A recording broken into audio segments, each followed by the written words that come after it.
All right, thanks for coming, everyone. This is a panel titled On the Fence About Signing Up, Let's Talk.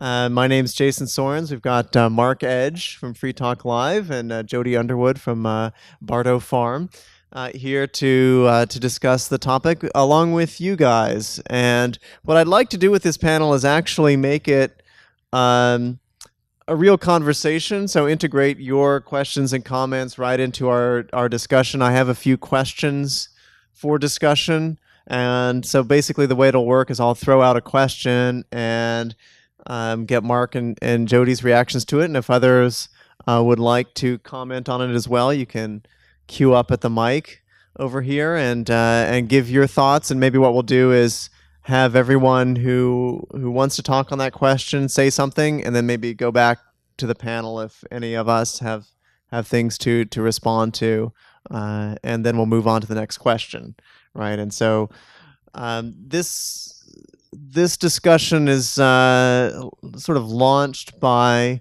a little debate that's been going on. You may have seen some of it was going on the internet, on the FSP website, on Facebook. There's a little essay in the Free Stater that you guys got with your registration packets, in which I argue that the statement of intent isn't a promise to move, that it's really just what it says. It's a statement of intent, that you plan to move, but you're not necessarily promising come hell or high water that you're absolutely going to move.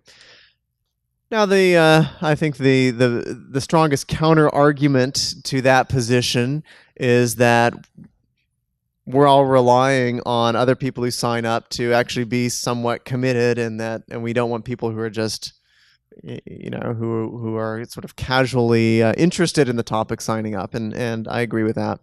But there's a real discussion here about how sure should you be about your ability to move before you sign the statement of intent.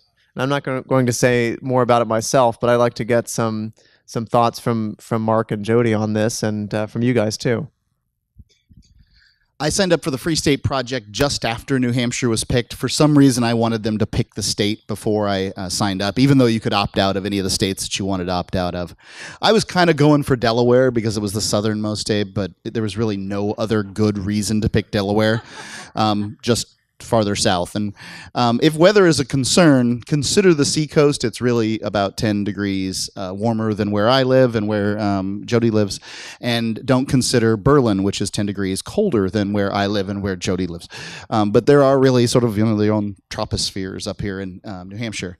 But when I signed up, what I thought to myself is, what does move mean? Maybe I'm the only lawyer in the crowd, but move means to travel through time and space. I thought, yes, I can move to New Hampshire for 2 weeks and see how I like it, and then pay my hotel bill and leave if I do not like it. And I will have done everything that the Free State Project Statement of Intent says that I was supposed to do. I put in my fullest practical effort by checking it out and then, leave. So no, I don't think that the statement of intent isn't some kind of suicide pact. It's really kind of ridiculous. Long before Jason made this argument, I had made it to myself, and I make it relatively regularly on Free Talk Live. The problem is we're dealing with libertarians, and libertarians are all about that contract law. Wait a minute, I clicked a box on the internet. I've got to do exactly as I stated, and that's a. No, I don't think that that's the case. People have signed up are dead. They're not moving. People have signed up are paralyzed or have whole new family arrangements. Everything's changed. People signed up in 2003 was when it started. Yeah. As far as yeah. There's lots of people that aren't. They're just not going to move. The Free State Project is today everything I wanted the Free State Project to be when I signed up. We have 80 people who are endorsed by the New Hampshire Liberty Alliance, which means that they have voted, not filled out a questionnaire, voted at, that's 80 people in New Hampshire House, I should be specific, that have their voting record is 80% or better libertarian. So we have what I call a marginal libertarian veto. If you want to get your liberal bill or your conservative bill through the New Hampshire House, you have to go through the libertarian veto. And That means that as every other state government grows and gets more tyrannical, ours will have a libertarian veto on the most tyrannical stuff. We have today what I imagined happening, and the Free State Project isn't at completion yet. So I don't bend over backwards trying to get people to move. You should be so damn lucky as to be able to come to New Hampshire. As far as I'm concerned, we've got what the Libertopia, at this point, the seed is in the ground and it's going to grow up. Most libertarians, if asked the question, if there was a libertarian place, would you move to it? They say, well, of course I would. But then why haven't you, is the question that I have. Yeah. So I'm going to more tell my story because it relates to this. So way back when, I don't remember the year, I read an article or an ad, and I don't even remember for sure. It was in Reason Magazine about Free State Project. And I was like, wow, that's a really good idea. Someday I might decide if I'm like ready to move, I would do that. I'd move to New Hampshire, and my husband and I agreed on it, and then we put it aside. And then one day, guess what? We were ready to go on an adventure, and we were considering a few different states in New England, actually. And they're like, oh, wait, Free State Project. Yeah, New Hampshire. That's what we're doing. And that's when I signed up. And that had to be 7 years after I first heard about it. So the numbers would have been higher had people like me. I mean, so basically, I had that intent already. And honestly, I didn't get on the website. I didn't know about forums. I didn't know about a lot of the things. I thought it was just move to New Hampshire, honestly. But had I signed then, the numbers would have been even higher. And if there are people like me out there who are like, yeah, someday I might do that, I'm thinking you're a viable signer. You should be a participant because you just might do it. And right now, you've got 5 to 7 years, maybe even 8 if it takes a little longer to trigger the move, to do it. That's a long time. And as one of these guys said, I don't remember who, things can happen and you can change your mind. It's not a contract. Yeah, do we want you to seriously think about it? Absolutely. But statistically, when we get 20,000 signers, not everybody's going to move. Again, because things happen. I would expect 25% of them to move. And guess what? That's more than 4 times what we currently have in New Hampshire. And I mean, even with the 1,600 people of the early movers, just so much stuff's been done already. And like Mark said, it's already the place I want to live, partly for the laws and the things that are already, or lack of laws, right, that are already in place, but it's also the state itself. And right, I'm not really here to convince you to move. I'm here to convince you to sign, right? So in any event, yeah, so that's where I stand. If you were anything like me, I think you should sign. So, yeah, I mean, this is one of the sort of the thing about the Free State Project. It was an idea had by a man who was 21 at the time, right? 24, a really smart kid in college, and he has this idea, and we all kind of, I don't know what the terminologies are. He's still in school. He talked about some people about this idea. How should we make this work? We didn't know. Now, 15 years later, we know that really what the Free State Project is picking up your butt and moving to New Hampshire. That's what it should have been. However, what it is a clicking a box on the internet. And like the clicking the box at this point really is do us the favor because we're building a libertarian paradise for you. So just go click that box for us. It'll be great. Parenthetical statement. You don't have to do it on the internet. Shannon here has forms with her right here for your convenience. And they're also at the registration table if you want to think for 5 more minutes after you leave this talk. But please see Shannon if you want to sign. Well, as Mark says, it really is kind of doing us a favor because you know what? The closer we get to 20,000, the bigger a story the Free State Project becomes, the more national media pay attention to us, the more people hear about the Free State Project, the more people move here, the better the future for liberty in New Hampshire and the world. So really, even though it's just clicking a box on a website or signing a form, it really does do something. I guess I should give my story a little bit too, because although I definitely was committed to move from signing the statement of intent, I also signed up for something more than that, which was the first 1,000 project that we had going back in 2007, 2008. We wanted to get 1,000 people to move here early before we hit the 20,000. And so I said, oh, it looked like it was going to fail. I said, okay, what the heck? I'll sign. I didn't know how I was going to get to New Hampshire. I signed the first 1,000 thing, and then I applied for a sabbatical at my university and got it. And so I had a few months, and we moved to New Hampshire for a few months, and we had lots of fun. That was back in 2008, and helped some great legislators get elected. So I exerted my fullest practical effort, and then we had to move back to Buffalo, but we made it back, and so it worked out. So I think what we want to do with the statement of intent, I think the way the organization will benefit is getting more signers, and once you've signed up, you're kind of interested, you're kind of committed to a certain degree, and you're just going to get more interested. And I think we'll just draw people in, even if it's not a firm promise to move for everyone at the start. A lot of those people, like Jody, who say it's a good idea, I'm going to sign up. I don't know if I'm not absolutely sure I'll be able to do it, but it sounds like a good idea. I'd like to do it. A lot of those people will end up moving, and we don't need absolutely everyone to move to have a huge impact. We're already having that huge impact. I mean, you have 5,000. Let's say we get 5,000 Free Staters here in New Hampshire. That will vastly outnumber the activists from the progressive and conservative sides of the spectrum. Right, we'll have more libertarian activists in this state than all other political activists combined. If I could address that too, that's really an important thing to point out. 20,000 people, supposing everybody was alive and actually moved, 20,000 people cannot take over a state of 1.3 million. It can't be done. We can't force them or anything like that. Right, it's not that's not the point. But the fact is that there are activists in every political realm. There are Republican activists, there are Democratic activists, and there are liberty activists in the state of New Hampshire. And currently, the numbers are about even. There's about as many liberty activists as there are Democratic activists, and about as many Democratic activists as there are sort of Republican activists. We're on equal footing, and that's really interesting. If we get a few 100 more people, it really sort of changes things as far as the political process goes here in New Hampshire. I'm a delegate to the state convention, which means that I vote for the Republican Party.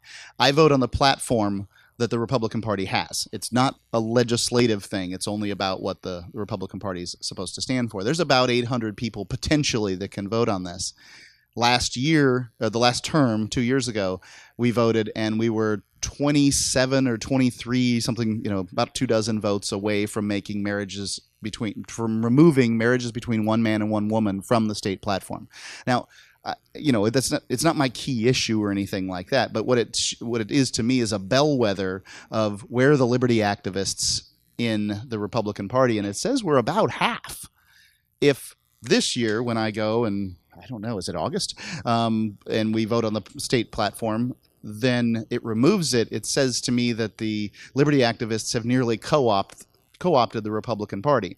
And for people here that might have been interested in the Libertarian Party and having your butt beat every single year, every single time, can't get a dog catcher elected anywhere, this is really powerful. Now, I don't like the name Republican any better than you do, but, if the party structure's in place, many times it doesn't make any sense that the Republicans are happy to see us, but largely they're pretty happy to see us here. The Democrats should be the one funding us, frankly. Wouldn't you want to trade an enemy that agrees with you 30% of the time for an enemy that agrees with you 0% of the time? But they don't. They're scared to death. And so it's interesting. So an interesting thing about the Republican Party in New Hampshire is that so many of them are liberty oriented. Again, it's just the name of the party. So I have a neighbor who, in my small town of Croydon, who was our state rep, and he would have moved for the Free State Project if he had not already been a native New Hampshire person. He had a party at his house, and we were on a hayride going around the back. He buys pigs from us. He's just this dude, right? Not quite a redneck, but maybe a redneck. And he's just like musing about stuff. And he's like, sometimes I wonder if we should have government at all. And I'm like, yeah. And that's who they are. And he's trying to recruit a lot of people to join the Republican Party. And at first, I was like, well, first of all, I don't have time, so that's just not an issue. But it's like, but it's the Republican Party. Why would I want to do that? And he's like, no, you don't understand. And he explained it to me, and it was like, wow, he gave me so many examples that showed me that he was right. And what Mark is saying is absolutely right. So, that's just a way to go once you get here. But come, move early, sign, but move early, because you may as well, because it's already happening. So just to reiterate again, for those of you who came late, this is an open discussion. If you want to chime in on something during the panel, please come up to the mic and offer your thoughts. A second discussion question here. What do you think is the #1 obstacle to people in signing up, and what can the Free State Project do about it? And what can we do about it? Family has been mentioned. Well, of course, the #1 objective or obstacle would be probably family, and you're already entrenched with family, friends, and work. So that's all. Yep. So family and work, I think, are two separate categories that certainly need to be addressed. And when that is brought up to me, I have nothing to say. I mean, how does one convince one's wife or children or whatever or parents that this is a good idea? And that's something you got to deal with. Line up if you have something to say. Into the microphone. And we want you on the microphone just because this is being recorded. So this way other people can hear the whole conversation. And now you have a line. See, you should have stayed. The lady's claiming you get a new family. You do, exactly. And you do. I mean, not to say that you should, forlorn your blood family, right? But you do get a new family when you move here. But a lot of people like the blood relation. They just do. This woman, you should get in line. She says you should have a choice of who your family is, and it's true. I mean, you do. You come here and family is built in, so you have that support system automatically happening. And my 2 words about work, and we can address this later too, is the internet is your friend. I telecommute half the time, and I travel a lot for work, but that's how I made it possible for me to do it. So I'm one of those people that, and my company that I work for, they weren't even open to telecommuters, for people working remotely, but they did it. You just have to ask. And actually, they said no twice. And I was like, you're not thinking about this right. And they came around. I've been doing it for over 3 years now, so it's working. Hi. Hello.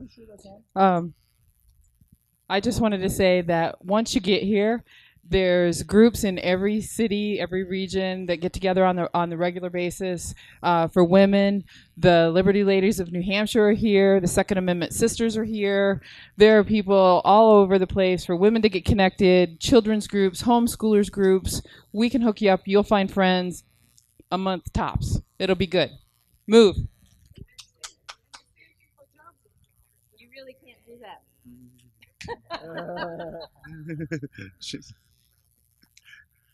I have another issue to moving, employment. Yep. Yeah, we have. Excuse me. Yeah, employment is an issue. Certainly, people looking for jobs. Yeah, like I dropped out of high school. I don't even have a high school degree, so to me that's a major issue. I mean, to me, one of my only options is probably self-employment. Has anybody asked you for a high school diploma when you're looking for a job? I haven't started yet. This is my first time in New Hampshire. I also wanted to say, when you said Libertopia, that's the documentary that brought me here. Right. You probably know more about the job forms than I do. Well, one thing I'll say is I don't think employment should be an issue, should be a barrier to signing up. It can be a barrier to moving, but you can find employment over several years of looking.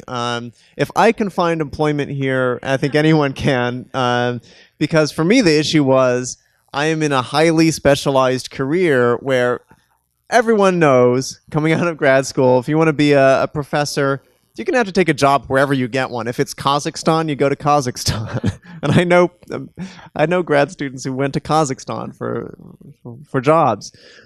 I came here with a temporary teaching job, and I decided I left a permanent job to take a temporary job and said, it'll work itself out. And it has. So now next year I'll be teaching part-time, and I'll be doing some contract work for a think tank in DC and some other. I'm trying to start a new nonprofit, and I've got a potential donor. That's what people do here in this part of the country to live. They do a little bit of this and a little bit of that, and you gotta be a little bit open to that. But we do have resources. We do have on Facebook, there's the FSP job alert, and people are always posting jobs there. So stay connected. I don't think the job thing should be a barrier to signing up, and eventually you'll be able to get something here. Add to that. I'll just stick my hand in front of Mark's face. The other thing is it's easier to find a job once you move to the state. So you got to put your faith in it somehow. And I have found that even though I feel like I've shut some doors when I moved here, it's amazing how easily and quickly other doors have opened. It's startling. I didn't know it was going to happen, and it just did. Yeah, so you just have to believe. If that sounds ridiculous, I don't know. I live in the Keene vicinity, and there's a lot of young activists that move there who don't have particular job skills, not looking for particular types of jobs. They're looking for employment to keep a roof over their head. Many of them come with no intention to work at all. I don't know exactly what their plan is, but they just don't have jobs. But regardless, that's not my business, it's theirs. But the ones that come with the intention of getting a job and going about, knocking on doors and making telephone calls, they always get jobs within 2 weeks. If you're willing to work somewhere, then you'll get a job somewhere. I wouldn't think the high school diploma thing is going to be much of an issue. I've never been asked to produce a high school diploma. As a matter of fact, Free Talk Live gives out free high school diplomas, so you're now a high school graduate. No, I just give it here. I can do it. I don't even need a piece of paper. I got it. You're a high school graduate. That's awesome. It's just somebody who says you're a graduate. Yeah. There we go. Well, I think also with the work issue, I work online. I take my job with me. I could be working here at PorcFest if I wanted to, but I'm on holiday this week. I love it. But more and more people work online in their jobs. And I would think, let's say it was 5 years that the 20,000 signatures were. In 5 years, we won't be doing PorcFest like that. It'll be some other weird thing, right? But no, it's going to be so technologically advanced beyond whatever we're doing right here, So your jobs will all be online in 5 years anyway. So not a deterrent, I don't think, to signing the statement. I wanted to, and maybe you could speak to it, Jody. There's another alternative. You don't feel that you can sign yet for whatever reason. If you really feel morally, and I got to say, I'm on that side of the fence. When I signed the statement of intent, to myself, I promised that I would move there. I deliberated with myself, well, what happens if, oh my God, I'm the last one? And I go, no, I don't want to. It's too cold. Would that be wrong of me? And I decided, yes, that would be wrong. I signed it, and so I meant to come. And I came, not for the Free State Project, but I just came to New Hampshire because, and this is what's cool about New Hampshire, I would have come to New Hampshire anyway, whether there was the Free State Project here or not. It's just the best state to work in. And what Mark was saying about the veto, actually, that's all news to me. I'm not into the politics part at all, but I'm always, I'm supportive of all the great work that the libertarians here in New Hampshire do in order to get liberty, because I think even if I don't want a political system, if I were to have one, I'd want it to be a libertarian one. So way to go, you guys. And they're just doing that. And you guys didn't even move yet. And you didn't even sign. So sign. We're all part. It's a big thing. And I have something to say about it, but I'll come back when it comes to it. So actually, let me ask, how many people in here are signers, have signed? Nice. All right. Oh, that's what it was. That was the key one. Right. If you don't feel that you can sign it, we have another category, because we don't let anybody go away empty-handed. You get to be a friend of the Free State Project. Sure. I have these sheets here. I think it's available on the internet just to sign as a friend. You're not signing as a friend. You're just checking off on one of it. We need as many friends as we can get who are talking within the state and without the state, around the world, talking about this. We have so many people coming from other countries. It's very cool. So if they can do it, right? Right. I have two. The first one's quick. I've heard around the campsite something about something called the non-aggression principle, that's part of signing the the statement of intent. I don't know if that's just like a rumor or what, but I just wanted to get clarification on that first. So the statement of intent just says that you agree to move to New Hampshire and exert the fullest practical effort toward the creation of a society in which the maximum role of civil government is the protection of life, liberty, and property. So that's yeah. So, yeah. So that's not the same as the non-aggression principle, but it's really, you could say it's related to it. And so the basic idea is very simple. When you move here, do whatever you think is best toward creating that society where all government does, if anything, is keep people from hurting each other, from violating each other's rights. The non-aggression principle technically says that no, it's always immoral or wrong to aggress against somebody, to initiate force against somebody, which is a more kind of jargony or technical way of saying everybody has rights to life, liberty, and property, and we should respect them. So they're related. Just one quick question. In the principle, does it define force, or is that left just out of curiosity? No, I mean, libertarians disagree about, let's say, what counts as property. Is intellectual property property? This is a big tent movement. We're going to get people who think that you should be able to pirate whatever you want. We're going to get people at the other end of the spectrum and those in between. There are going to be disagreements about things like that, abortion. There are going to be disagreements about that. And we're not a sectarian group that just wants a tiny sliver of libertarians. Let's work together on the 95% of issues where we all agree. Okay. Oh, go ahead. But let's just say if somebody does initiate force, they're just not welcome. We don't want them. I mean, but then you have to define where that line is. But there's still something there. I was just curious what the lines were in that principle, or if it just described it at all. Blurry. Okay, that was my question on that one. My other one is, how would you recommend connecting with people once you get to the state? Like, for example, one area I've kind of heard a lot about is like Keene, particularly, just in my opinion. But just connecting and finding people. I mean, I'm actually the person who's not on social media, period. So social media is really one of the ways the activists communicate. I mean, it's a big way. If you come to Keene and you just become you just show up, and usually we have a sort of a welcome lunch or something like that. People talk to you about, answer all your questions about the town, maybe take you to a few different places. If you're into certain types of activism, may participate in that activism with you while you're there. And then we have this Facebook group called Keeniacs, where people who get an account simply to participate in that group will often participate. But it's really not hard to find activists in Keene, I can assure you. It's about the easiest place to find the activists. You're talking about young people who activism is their thing.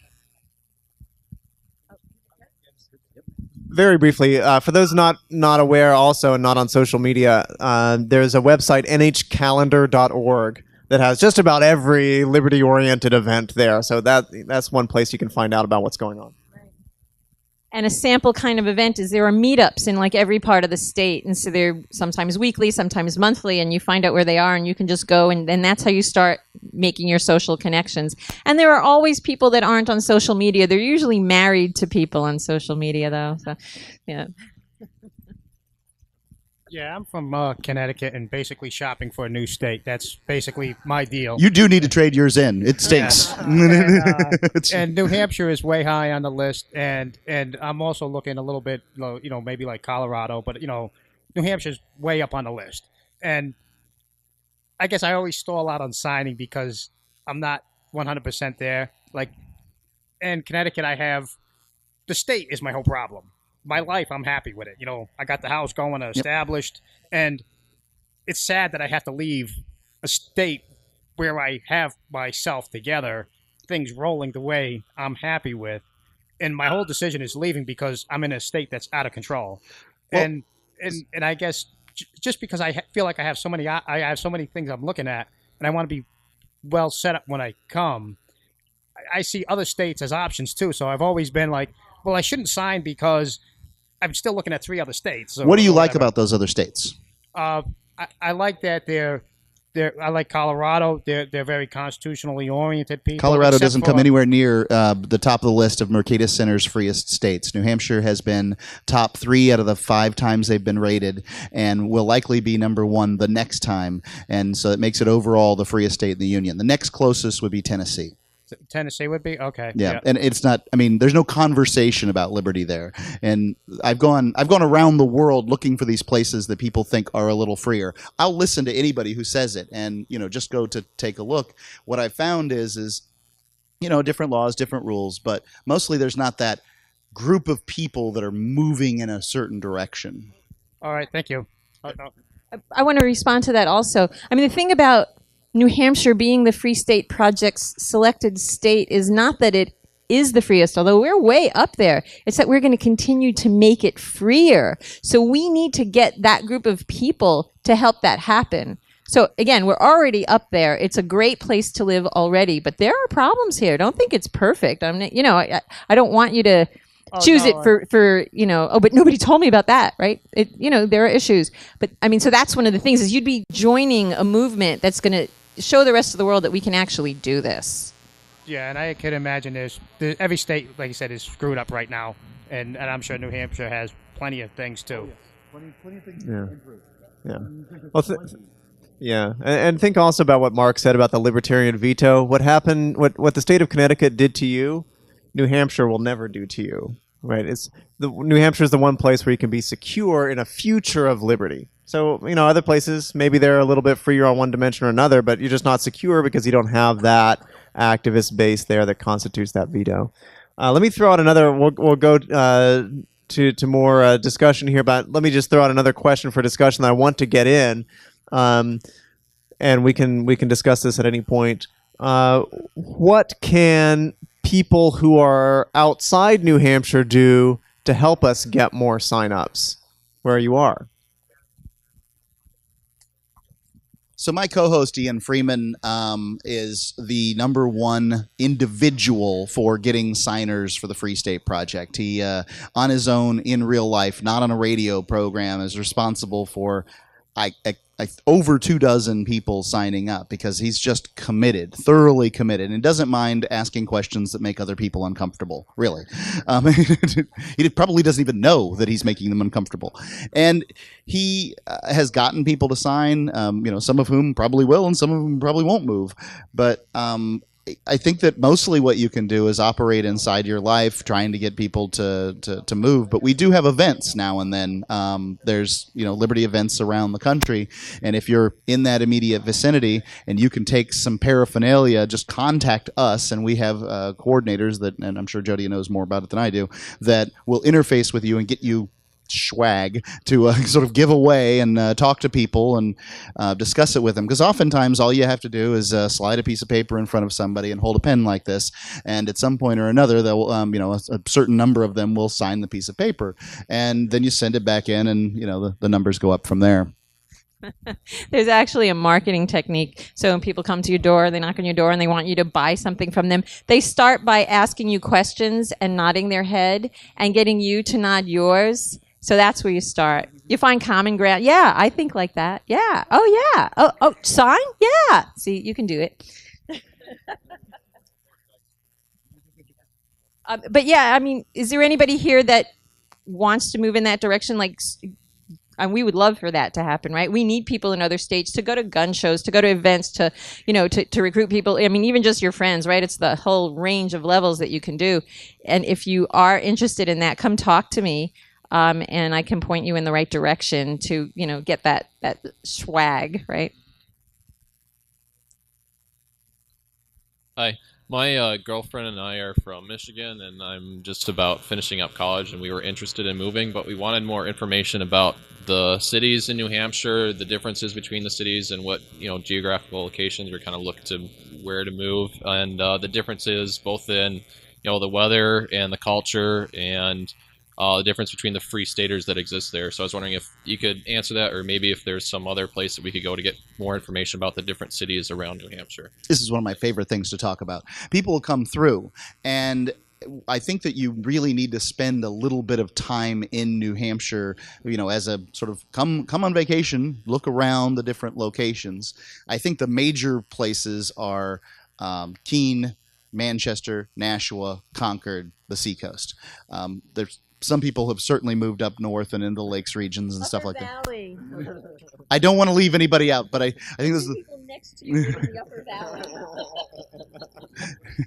And so you've got to kind of go and eat and have meet with these people. They'll all meet with you. Like, I'm coming through on Tuesday. Great, no problem. Then they'll get a certain number of people and they can talk about it.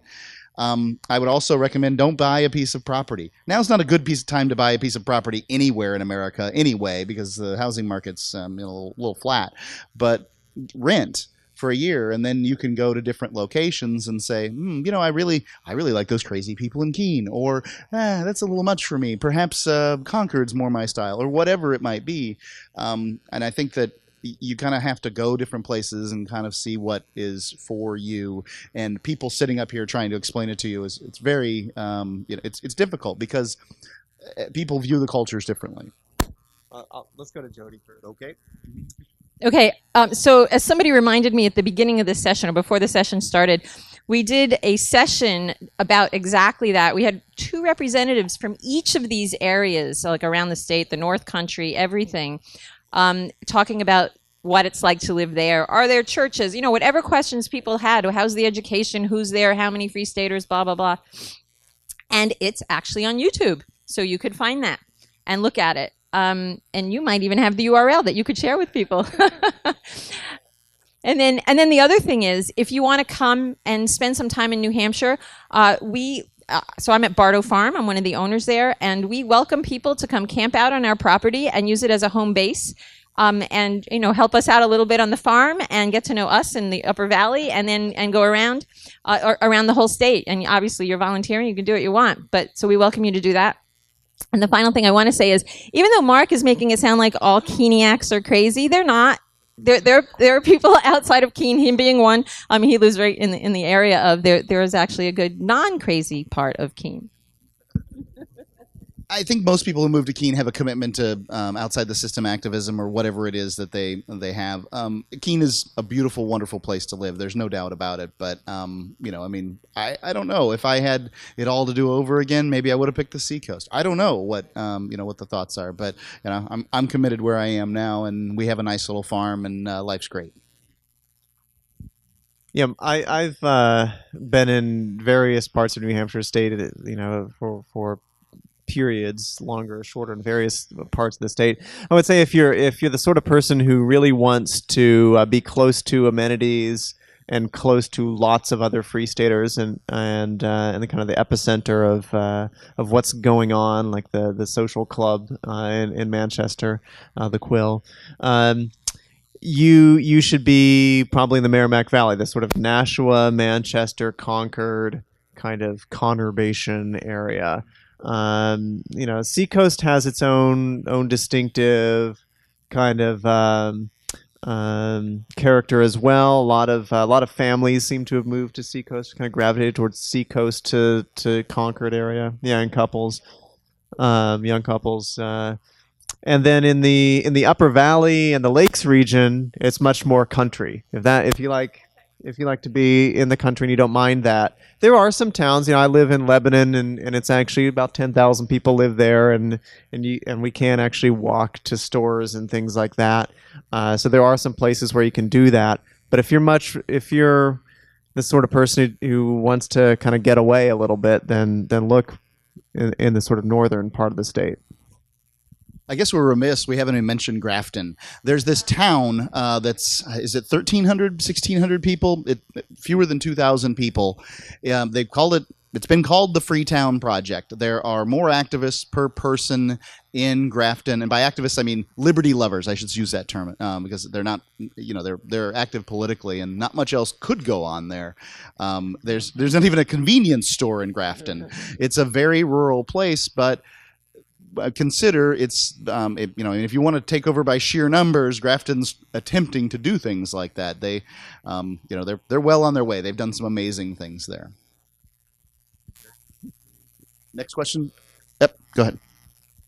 As you know, I don't live in the U.S., but it's always good to have an address in the U.S. Is there a mail drop, or is there any association or people trying to get together where, or even still living in the U.S., but you want your residence or your home state to be considered New Hampshire, that could help as far as numbers and when contacting legislators, things like that.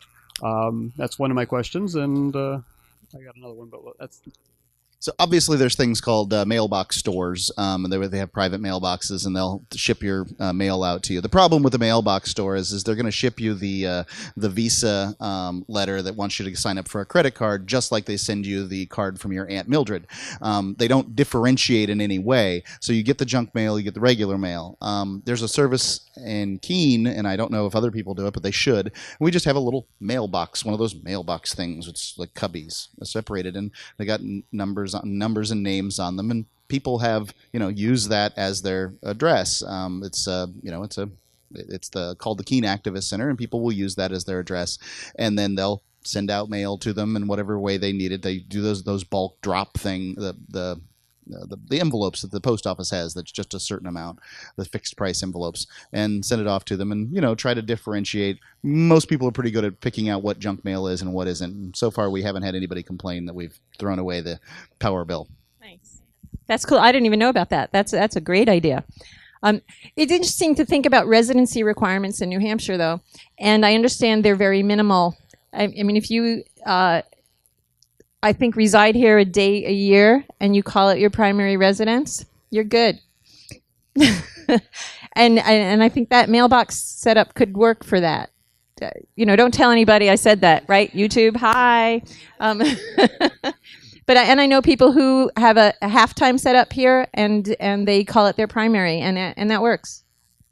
What's about the driver's license then? Like, to get your driver's license set up for New Hampshire, how long is it valid for? That sort of thing. Yeah, I think the driver's license is valid for 4 or 6 years, something like that. And I mean, there are people that are residents here, and there's another legal term called occupant, which is sort of a step down from resident, and we don't entirely know what the differences are. The laws are very unclear. I won't call myself a resident of New Hampshire, and no one's ever asked me what I'm a resident of otherwise. I call myself an occupant, and it doesn't stop me from holding office or anything like that. So, yeah, I mean, there's like the normal term people use is I live here, and what's that mean? Resident is a legal term, and as is occupant, another legal term. So those are kind of interesting. So I understand if you can get a driver's license from Arizona, that's the one you want. You don't have to renew it until you're 65. No, it doesn't. But you don't have to have a New Hampshire driver's license to vote. My co-host Ian has never had a New Hampshire driver's license and has run for multiple offices. Of course, they hate him, but. And I think in Arizona, you don't have to prove that you know how to drive. So I just looked at my driver's license. It looks like it's 5.5 years or something like that, or 5 years and then to your birthday. And for getting one, we had to bring some proof, like a utility bill, something sent to an address and addressed to our name. So a piece of mail. Would that be possible then using the Keene Center? I think that would be possible, yeah. So I get to be elected to pay the bill next month, so it's coming in my... Yeah. And there have been a little bit of a controversy over this, but... Democrats have brought in campaign workers who stay here for a couple of weeks and vote and claim their New Hampshire residence and then go back to D.C. The Republicans are running a gubernatorial candidate who's lived in Maryland for the last decade. So, yeah, but vacationed in New Hampshire. So, it's very lax. Is there any resistance by the Free State Project to having people have their residence here? Yeah, I was going to say claim residence, but... Anybody know of anybody that would object to that? I personally don't know anybody who would object to that. Yeah, okay. Wait. Well, he asked if any... Yeah. Thank you. And it sounds like we're going to have a new mover soon, eh? So let's talk about the weather. Probably the single biggest complaint I hear about moving to New Hampshire would be, but it's cold there. And obviously, half of you are probably from places that are as cold or colder, but this is a real issue for some folks. And you know, New Hampshire makes a lot of money by getting Yankees and people from the Northeast to come up here and strap on waxed up pieces of board on their feet and slide down mountains. They make a lot of money doing that. And the weather is an asset to New Hampshire. Another thing that one needs to consider is that the warmer places are filling up. Texas and Florida, the southern states, California, Arizona, these places are population is moving towards them probably because air conditioning is cheaper than heating, my guess. But those people are wishy-washy and shifty as far as their politics go, and they're going to just be in the middle of the road, or they're going to be liberal or conservative activists or whatever. The fact is that your warm weather is cold solace when it comes to liberty. It's not going to free you. You know, you can be warm and live with their tyranny. I did in Sarasota, Florida, and it made me miserable because I was constantly just seeing the government grow, and no one wanted to have a conversation. Like, I was completely cut out when I talked to a politician. They'd simply not return my emails after a couple of exchanges, pointing out the government's aggression. They don't want to have that exchange. Now, I'm not saying they want to have that exchange here, but at the very least, you have 1,600 movers and many other, probably 10 times that as far as liberty lovers in the state of New Hampshire. And that puts us head and shoulders above every other place. And, yep, it's cold outside. Inside, we have heaters. Yeah, but Mark, I get cold, right? And so really the answer to that is I do get cold. I don't like the cold at all, but I have learned how to dress, and it's not hard, and I don't get cold. What else can I say as far as we have heaters? I mean, that's all there is to it. Get a place where you have an indoor garage. You don't have to scrape the ice off of your car. Mine's actually heated as part of the house. I drive it places. It's not uncomfortable. No big deal. The cold doesn't bother me as much as others. I choose to have an outdoor wood boiler that I heat up. My wife would never go throw wood in that thing. Never. She's just like, you go take care of that. And that's fine. That's what I've chosen. It's cheaper. But other people have pellet stoves. They're relatively inexpensive. That's what I'd recommend for somebody who doesn't want a hobby like I have, which is going out and feeding the heater. So, the weather thing, I think, often masks the better two, complaints, which are family. And I think that's the single best one. And, the job. Like, if you've got this awesome job that makes good money and you simply can't geographically relocate, yeah, it's a pretty good excuse. And that's all I got for you. I mean, those two, if the cold weather's masking those, objections, fine. There's nothing I can do about it. But if cold weather honestly is your objection, I'm from Sarasota, Florida. You really can't tell me about how much better your weather is. We've got the whitest beach sand in the world. If you want better weather, you really should move to some place that has better weather than where you live. I moved up... Closer to the mic, if you would, please, sir. I moved up from Virginia. Oh, I'm sorry. Yeah. I moved up from Virginia, and I checked on the weather because that was a concern of mine. And the average temperature in Portsmouth is only 5 degrees colder than it is in Arlington, Virginia. It's not a big difference. And very important, when it snows here, they know how to handle it. Okay? When it snows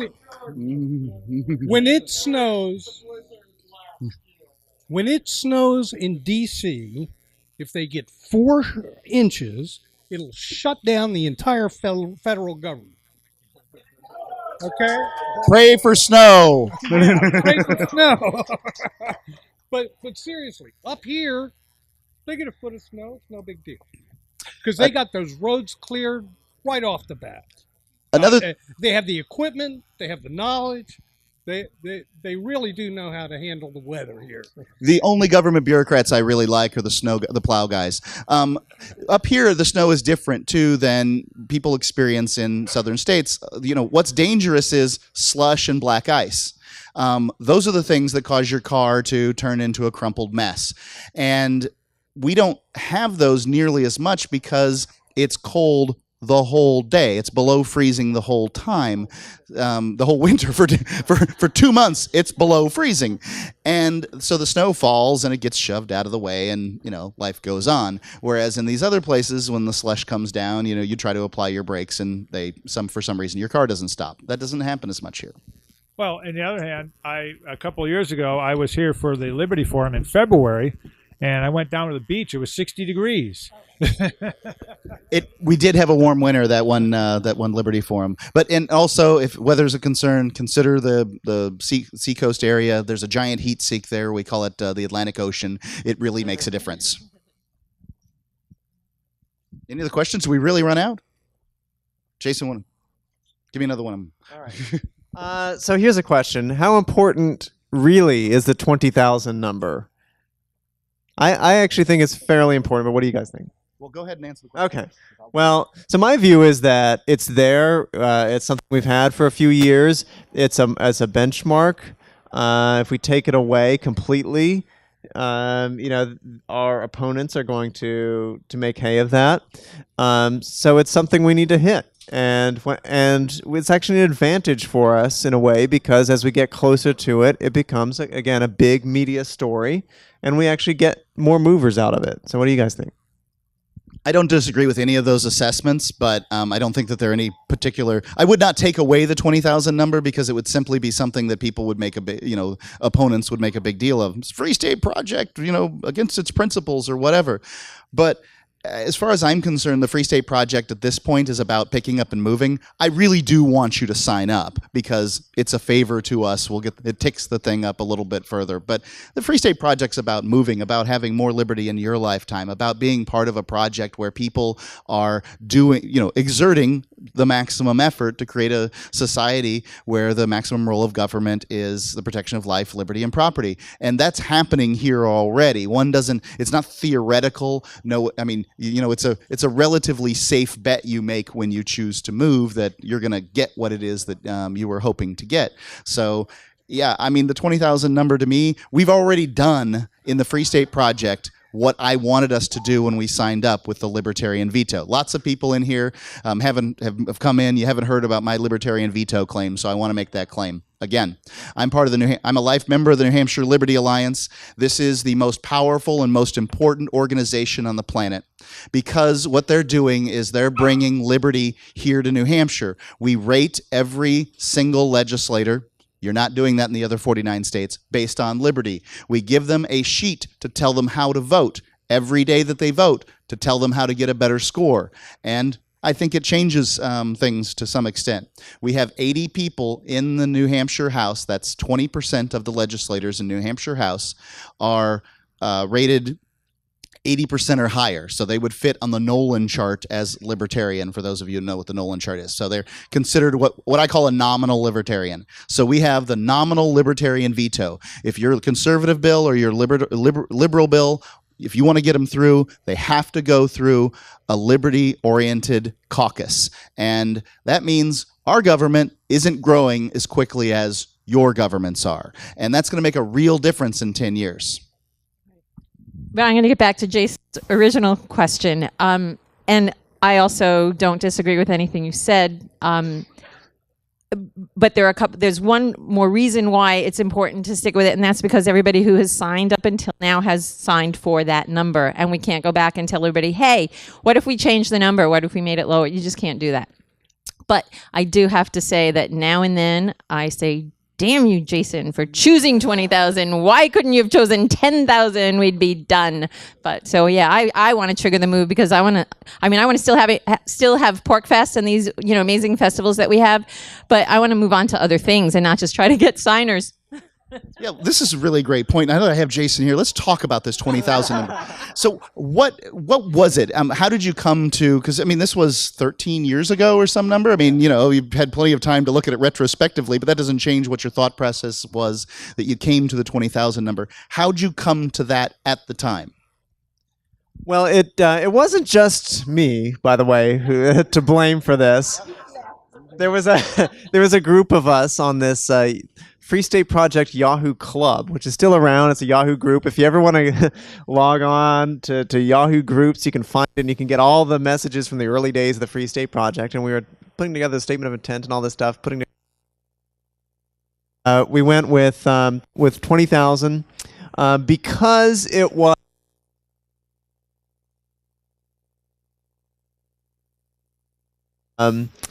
of the Libertarian Partnership at that time. Pretty arbitrary, huh? So we thought that was basically the largest number that we could possibly reach. And I don't know why we decided that the largest number we could possibly reach was the one to go for, but that's what we did. I think it's a fine number. The 20,000 number's fine. If it takes us 1 year to get there, fine. If it takes us 2 years to get there, fine. If it takes us 4 years to get there, it doesn't matter. All the success we've already had is won and unlikely to be lost. And the successes that we will have in that period of time, 1, 2, or 4 years, will then be won and unlikely to be lost because the people who pick up their lives and move here for more liberty are committed. Like, we didn't come here to lay around and do what the average person does. We're committed. And you can see that the people who have been here, the 1,600 who are here, we've gotten a lot done. So I'm largely unconcerned with the 20,000 number. I will have the biggest, I'll take a shot on the day that it goes through, just like everybody else. But for my life, it doesn't make that big of a difference. Can I ask a sort of final question? How many people in this room who were not signers before are gonna sign like today? Yeah, more. Come on, more than that. Yeah, good job. Thank you. We'll have people at the doors just to get you a sheet of paper. It's going to be very easy to sign. Well, you're going to have to pass by me and a pen. So we'd love to have you. There's please, if you would, explain the statement of intent one more time. We have 3 times the audience we did before. Okay. So the statement of intent says that I will move to New Hampshire and exert the fullest practical effort toward the creation of a society in which the maximum role of civil government is the protection of life, liberty, and property. And so it's up to you to define what fullest practical effort is. We just want you to sign up if you think that that this sounds like a good idea and that you'd like to participate. Doesn't mean that no matter what happens in your life, you will absolutely move to New Hampshire. It just means that this is something that you plan to do. You've seriously considered it. You want to be a part of this, and we want you to be a part of it. Thank you. Thanks, everybody.